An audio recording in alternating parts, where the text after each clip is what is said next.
শীতকালে কাশি কমতে না চাওয়ার সবচেয়ে বড় কারণগুলো না জেনেই হয়তো সেগুলো খেয়ে চলেছেন, যার জন্য গোটা শীতকাল ধরে আপনার কাশি কমছে, বরং দিন দিন কাশি আরো বেড়ে যাচ্ছে। স্কিপ না করে একটু সময় আমাকে দিন, আমি বলে দিচ্ছি কি কি অ্যাভয়েড করলে আপনার কাশি কমে যাবে। 1 নম্বর হলো ঠান্ডা দুধ।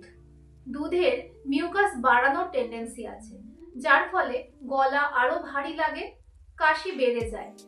খেলে দুধ গরম করে গরম অবস্থায় খান, ঠান্ডা অবস্থায় কখনোই খাবেন না।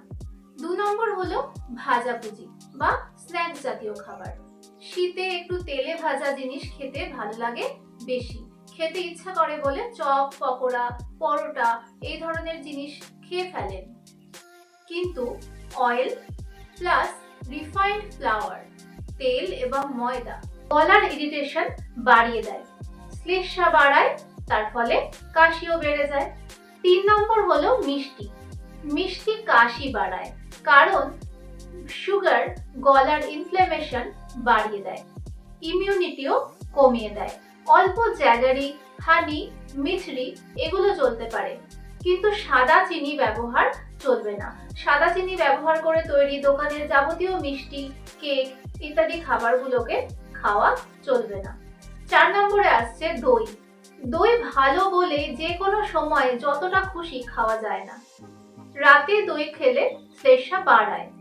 দই যদি খেতেই হয় তাহলে দুপুরে খাবার পরে 3-4 চামচ দই খাবেন, ঠান্ডা অবস্থায় নয়, রুম টেম্পারেচারে থাকা অবস্থায়। আর যদি কাশি হয় তাহলে কিছুদিন দই খাওয়াটা বন্ধ রাখলে ভালো হবে। 5 নম্বরে আসছে কলা। রাতে বা ভোরবেলায় কলা খাবেন না, দুপুরে খান। কলাও মিউকাস বাড়ায়। শীতে একটা কলা খেতে পারেন দিনের বেলায়, রাতে নয়। 6 নম্বরে বলবো আইসক্রিম এবং সফট ড্রিঙ্কের কথা। ঠান্ডা জিনিস গলার নার্ভ কন্ট্রাক্ট করে, ফলে কাশি থাকলে তা ডাবল হয়ে যায়। একদম সুস্থ অবস্থায় আইসক্রিম মাঝে মধ্যে চলতে পারে, ঘরে বানানো, যেখানে আপনি মিষ্টির জন্য হানি, মিছরি বা জ্যাগারি ইউজ করবেন। বাইরেরটা অ্যাভয়েড করুন, কারণ সেখানে সাদা চিনি ছাড়া অন্য কিছু ব্যবহার হয় না। সফট ড্রিঙ্কস একেবারেই চলবে না। 7 নম্বরে আসবে ফ্রিজের ঠান্ডা জল।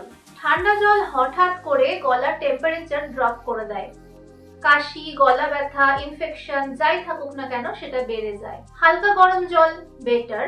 সুস্থ অবস্থায় দিনের বেলাটা রুম টেম্পারেচারের জল খান, রাতের দিকে হালকা গরম জল খান।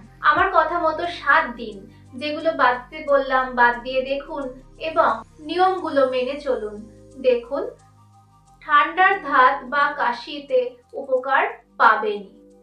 আপনার কাছে যেসব মানুষের ঠান্ডার ধাত এবং কাশি সারছে না তাদের সাথে শেয়ার করে দিন এবং সাবস্ক্রাইব করে আমার পাশে থাকুন, আমার সঙ্গে থাকুন, যাতে আমি রেগুলার আপডেটস নিয়ে আপনাদের কাছে আসতে পারি।